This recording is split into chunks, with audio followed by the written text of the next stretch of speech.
audience na bumida sa isang kilig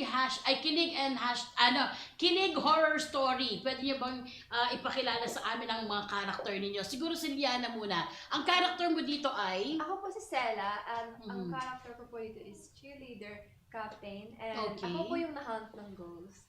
Ikaw ang? Nahunt ng ghost. Oh! Yes. So, masasaniban ka?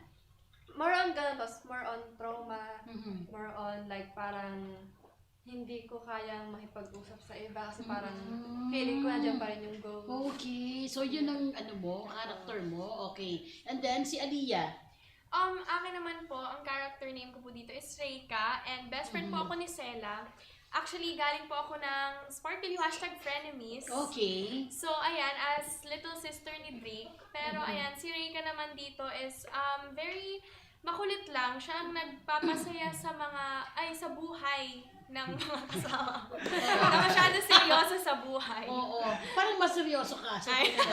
Just kidding. Oo, naku, abangan niyo po si Aliyah. Okay, si Allen. Naku, parang alam ko, naku talaga naman. Hindi, ang role ko po dito si Zach. Si Zach is... ikaw si Zach! Okay. Siya yung nag-ghosted kay Alessi. And girlfriend niya si... Sela. Okay. So, para sa akin, ito yung pinakamahirap for me na ginampanan ko na role. Kasi parang habang ginagawa po namin siya, kailangan makita daw po ng mga tao na pares ko sila mahal. So, same yung nararamdaman ko. So, ikaw naman, personal mo naman eh. Red flag. Red flag dito si Zach. Pero, habang so far tumatagal po yung palabas, magigets na lang kung bakit nangyari yun. Ay, hindi ko nag-gets. Hindi mo na-gets. Hindi ko siya nag-gets kahit natapos yung kwento. Pero wait lang, Allen, paano mo nga ginawa yun? So talagang pinakita mo na pareho mo silang Yes po, may mga scene po talaga na kumbaga pag napanood po ng mga kapuso natin, pwedeng mainis po sila. Pero very thankful din ako kay Derek kasi kumbaga nung ginagawa po namin siya. Sa una, mainis ka pero habang tumatagal, parang Mainis ka pa. Mainis ka pa. Kumbaga parang mababago yun. Kumbaga nangyayari siya sa normal na buhay, sa mga teenager po talaga. Tama. Pero wag mo Tapos ito pa po yung nakakatawa. Oh. So diba girlfriend ko po si Sela. So alam ko na nakakita ko si Alessi.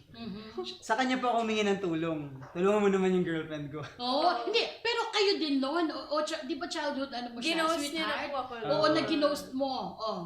Ginost ko siya. So abangan din ako bakit ko ginawa yun. Okay, pero baka yun din ang naging connection dun sa pagiging girlfriend mo siya na nagkaroon kayo ulit ng connection. Is that right?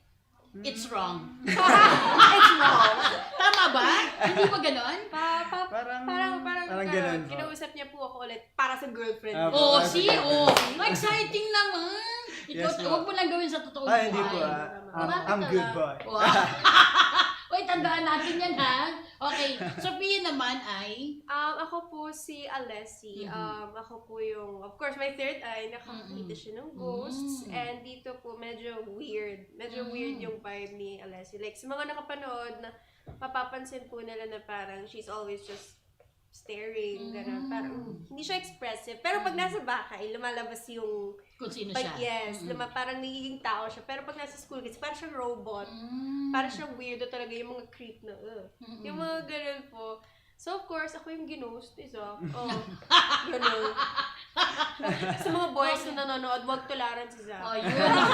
Actually, first week pa lang yan ha. Kaya mga kapuso, please panoorin ninyo kung paano magpo-progress yung Tsaka story. parang nakakatuwa rin na mapanood po nila na paano nga ba nagkagusto si Zach kay Alessi? Opposite sila ng ugali. So same Because sila ni you Sela are na varsity siya, magaling ka, active. famous siya sa nila. So kumbaga nasa kanya na po lahat yun. Wow! Wala sa akin. Doon lang isa. Doon lang isa. Wala kay Allen. Pero nung childhood sweetheart mo siya, hindi naman siya ganun, di ba? Actually, hindi po childhood sweetheart. Hindi childhood sweetheart. Parang nagkaroon po ng mutual understanding habang sila na. So short, nanloko siya. Okay, wow. Red flag! Alam niyo, kung nalilito na ako, siguro lalo na po kayo, kaya please talagang abangan ninyo.